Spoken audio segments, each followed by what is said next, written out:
আপনি কি এখন এ ব্যাপারে বলবেন কেউ যদি জাকাত না দিতে চায়, দিতে অবহেলা করে, সে তাহলে কিরকম শাস্তি পেতে পারে?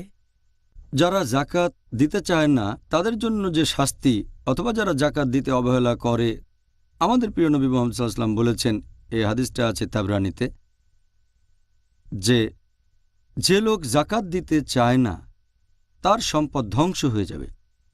নবী আরও বলেছেন, এটা একটা সহিহ হাদিস, সহিহ আল তারগিব, খণ্ড নম্বর 1, হাদিস নম্বর 758, যে যারা জাকাত দেওয়ার ব্যাপারে অবহেলা করে তাদের উপরে বিপর্যয় নেমে আসবে, যেমন দুর্ভিক্ষ, ভূমিকম্প।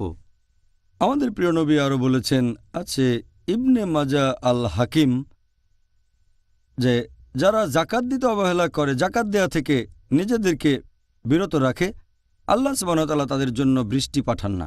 তাদের যদি গৃহপালিত পশু আর গাছপালা না থাকত তাহলে তাদের জন্য কখনো বৃষ্টি আসতো না। আল্লাহ পবিত্র কোরআনে বলেছেন, সূরা তাওবা অধ্যায় নম্বর 9, আয়াত নম্বর 34 ও 35, যারা স্বর্ণ ও রৌপ্য পুঞ্জীভূত করে এবং তা থেকে আল্লাহ সুবহানাহু ওয়া তাআলার পথে ব্যয় করে না, তার মানে জাকাত দেয় না, তাদেরকে এই ভয়ঙ্কর শাস্তির সংবাদ দাও। তারা যে সম্পদ পুঞ্জীভূত করেছে সেগুলো দোজখের আগুনে উত্তপ্ত করা হবে, আর সেগুলো দিয়ে ছাপ দেওয়া হবে তাদের কপালে, শরীরের সামনে এবং পেছনে। সেদিন তাদের বলা হবে, তোমাদের সম্পদের স্বাদ গ্রহণ করো। আমাদের প্রিয় নবী মুহাম্মদ সাল্লাল্লাহু আলাইহি ওয়াসাল্লাম বলেছেন, এই হাদিসটা উল্লেখ করা হয়েছে সহিহ বুখারীতে, বুক অব জাকাত, খণ্ড নম্বর 2, হাদিস নম্বর 1403, যে সেই মানুষগুলো যারা জাকাত প্রদান করে না, তাহলে শেষ বিচারের দিনে যে সম্পদ তারা দুনিয়ায় জমিয়েছিল, যেগুলোর উপরে কোনো জাকাত দেয়নি, সেগুলো তখন হয়ে যাবে একটা সাপ, খুব বড় একটা সাপ, খুব বিষাক্ত একটা পুরুষ সাপ, যার দু চোখের মাঝে একটা চিহ্ন থাকবে। সাপটা তার গলা পেঁচিয়ে ধরবে আর সে ছোবল দেবে লোকটার গালে, তারপর বলবে, আমি তোমার সম্পদ, আমি তোমার জমানো সম্পদ। আর আমাদের নবী বলেছেন, কোরআনের সে আয়াতটা যেটা আল্লাহ নাজিল করেছিলেন কোরআনের সূরা আলে ইমরান অধ্যায় 3, আয়াত নম্বর 108, যে আল্লাহ তাদের যে সম্পদ দিয়েছেন তারা তা কৃপণতা করে আগলে রাখে এবং আল্লাহ সুবহানাহু ওয়া তাআলার পথে ব্যয় করে না। এই সম্পদ তাদের গলায় বেড়ি হবে, এটা তাদের কোনো কাজে আসবে না। তাহলে কেউ জাকাত দিতে না চাইলে তার শাস্তি হচ্ছে এই।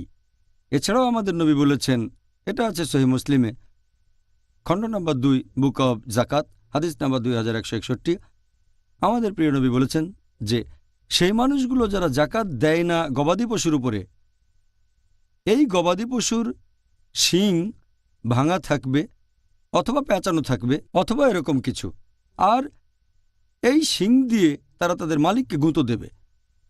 কিছু গবাদি পশু তাদের মালিককে পা দিয়ে মারাবে। তারা এই কাজ করবে সারা দিন ধরে, আর একদিন সমান 50,000 বছর, তার মানে পুনরুত্থানের দিন। তখন ঠিক করা হবে এই লোকগুলো বেহেশতে যাবে নাকি দোজখে যাবে। এছাড়া আরও একটা হাদিস আছে সহিহ বুখারীতে, খণ্ড নম্বর 2, বুক অব জাকাত, হাদিস নম্বর 1399 ও 1400। একবার কিছু আরব বিদ্রোহ করল যে তারা জাকাত দেবে না।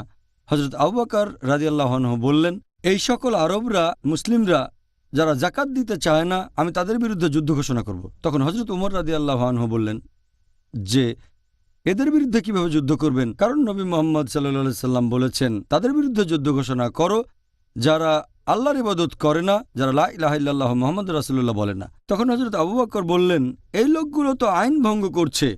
যদি কেউ জাকাত আর নামাজ নিয়ে আপত্তি করে, এগুলো ফরজ, আর তারা জাকাত দেয় না, এমনকি একটা ভেড়ার বাচ্চাও তারা জাকাত হিসেবে দেয় না। নবী যখন ছিলেন তখন জাকাত দিত তারা, আর এখন জাকাত দিতে চাচ্ছে না, তিনি তাদের বিরুদ্ধে যুদ্ধ করবেন। তখন হযরত উমর রাদিয়াল্লাহু আনহু বললেন যে আল্লাহ সুবহানাহু ওয়া তাআলা হযরত আবু বকরের অন্তর খুলে দিয়েছেন, আল্লাহ তাকে শান্তিতে রাখুন, তিনি যে সিদ্ধান্ত নিয়েছেন তা সঠিক।